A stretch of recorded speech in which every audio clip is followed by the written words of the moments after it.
तो बेसिकली अगर समझा जाए तो कहीं ना कहीं कोविड जो है उसने एक बड़ा फैक्टर रोल प्ले किया है।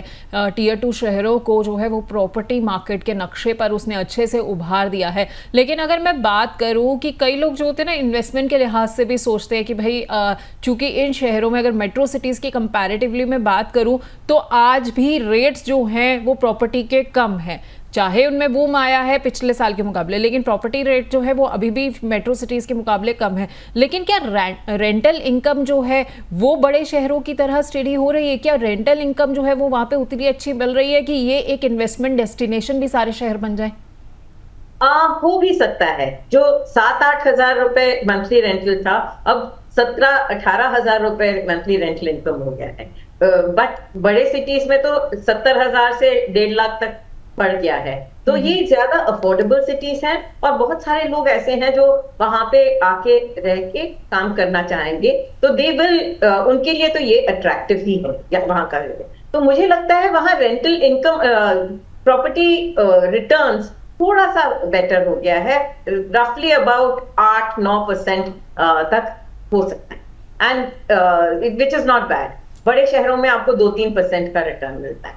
ठीक है, तो कहीं ना कहीं ये सोने पे सुहागा है कि रेंटल इनकम जो है वो भी बेहतर हो गई है। क्या जयश्री जी, इस वीक हमारे कई ऐसे दर्शक हैं जो अपने सवाल हमें भेज रहे हैं और चाहते हैं कि आप उनके जवाब दें, तो कुछ सवालों को वो शामिल कर लेते हैं। सबसे पहला सवाल जो है वो जयपुर से प्रिया शर्मा का है। वो जानना चाहती है कि गोवा में वो एक हॉलीडे होम खरीदना चाहती है, क्या यह निवेश करने का सही समय है? जयश्री जी, चूंकि हम बात कर रहे थे कि अब जो है यहाँ पर प्रॉपर्टी की रेट बढ़ चुके हैं गोवा में, तो क्या इस वक्त निवेश करना सही रहेगा और आने वाले वक्त में क्या उम्मीद लग रहा है कि ये जो मार्केट है और ज्यादा बूम करेगी? मुझे लगता है गोवा का ग्रोथ अभी खत्म नहीं हुआ है, गोवा और ग्रो करेगा। मगर सबसे एक्सपेंसिव प्रॉपर्टीज खरीदेंगे तो आपको उतना रिटर्न नहीं मिलेगा।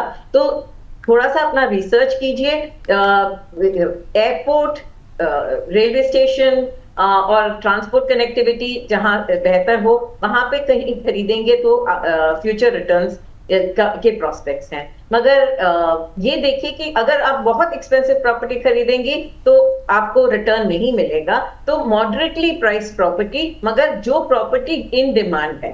अगर आप साउथ गोवा में खरीद रहे हैं तो लग्जरी प्रॉपर्टी खरीदिए, वहां पे उसका डिमांड है, लॉन्ग टर्म लोग आके रहते हैं, 1-1.5 महीना वहां रहते हैं, या लग्जरी प्रॉपर्टीज का वहां डिमांड है। नॉर्थ गोवा में 3-4 दिन के लिए लोग आते हैं, वो एंटरटेनमेंट हब सा बन चुका है। तो वहां पे अगर आप अपार्टमेंट्स लेंगे तो even if it is highly price, ये देखिए कि सबसे बेस्ट प्राइस आपको कहाँ मिलता है और उसको अच्छी तरह फर्निश कीजिए, तब जाके वो एक क्वालिटी होम बने। ठीक है, तो प्रिया जी, आपको जहाँ पर भी लेना है, आपका बजट है, उसमें आप देखिए बेस्ट ऑप्शन कहाँ पे है। लेकिन जैसा कि जयश्री जी ने बताया कि अगर आप साउथ गोवा में खरीदना चाह रही हैं तो एक लग्जरी प्रॉपर्टी ही लीजिएगा, क्योंकि उस वहाँ पर साउथ गोवा में एक वो धारणा भी बन चुकी है कि ज़्यादातर लोग वही आते हैं जो लग्जरी चाहते हैं और लंबे समय के लिए रहना चाहते हैं। और ठीक अगर नॉर्थ गोवा में है तो उस हिसाब से लीजिएगा कि आपके बजट में जो एक अच्छी प्रॉपर्टी आ जाए, एक अपार्टमेंट भी चल जाएगा जो लोगों के लिए 3-4 दिन के लिए बहुत रहे। खैर, अगला सवाल लेते हैं नागपुर से हर्ष मेहता का। ये जानना चाहते हैं कि लखनऊ और कानपुर में किस शहर में रीसेल मार्केट ज्यादा मजबूत है। तो जयश्री जी, दोनों शहरों के कंपैरिजन को अगर किया जाए तो रीसेल मार्केट आपको कहां पर ज्यादा बेटर दिख रही है? लखनऊ में। लखनऊ बड़ा शहर है और लखनऊ में टर्न अराउंड बहुत ज्यादा है, तो लोग आते हैं जाते हैं। कानपुर एक एजुकेशन ड्रिवन सिटी है और एक इंडस्ट्रियल ड्रिवन सिटी है, तो वहां पे इतना ज्यादा टर्नओवर मुझे नहीं लगता है। आई मे बी रॉन्ग, मुझे कानपुर हैंड्स ऑन तो नहीं पता, मगर मुझे लगता है जितना आप बड़े शहर में जाएंगे जहां बहुत डाइवर्स प्रोफाइल है, वहां पे आपका टर्नओवर बेटर है। ठीक है, एक अगला सवाल और ले लेते हैं उदयपुर से ऋतु शर्मा का। ये जानना चाहती हैं कि गोवा में अगर कोई एनआरआई जो है वो बाय करना चाहता है तो उसको कोई एक्स्ट्रा डॉक्यूमेंट या कोई मंजूरी चाहिए होगी? अगर आप रेजिडेंशियल या कमर्शियल प्रॉपर्टी खरीद रहे हैं तो आपको किसी स्पेशलिस्ट की जरूरत नहीं है।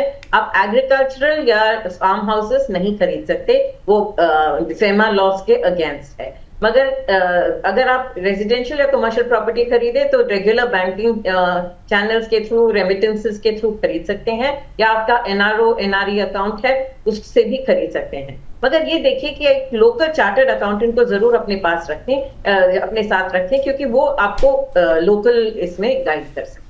ठीक है, तो आपको जो एक लोकल चार्टर्ड अकाउंटेंट की हेल्प लेनी चाहिए। लेकिन जयश्री जी, इसी बीच में एक सवाल और पूछना चाहती हूँ कि आपने बताया कि एग्रीकल्चरल लैंड नहीं ले सकते, फार्म लैंड नहीं ले सकते हैं, तो अगर रेस्ट ऑफ द इंडियंस, मतलब अगर मैं खरीदना चाहती हूँ या आप खरीदना चाहती है, तो क्या हम लोगों के लिए प्रोसेस जो है वो स्मूथ रहेगा अगर हमें फार्म लैंड लेनी हो तो गोवा में?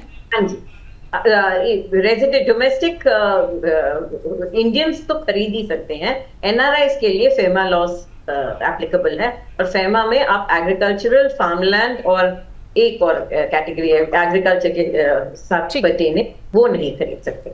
ठीक है, तो आप जो है आराम से खरीद सकते हैं रेजिडेंशियल प्रॉपर्टी, लेकिन जैसा कि अभी आपको जयश्री जी ने बताया कि एग्रीकल्चरल लैंड आप नहीं ले सकते since you are an NRI.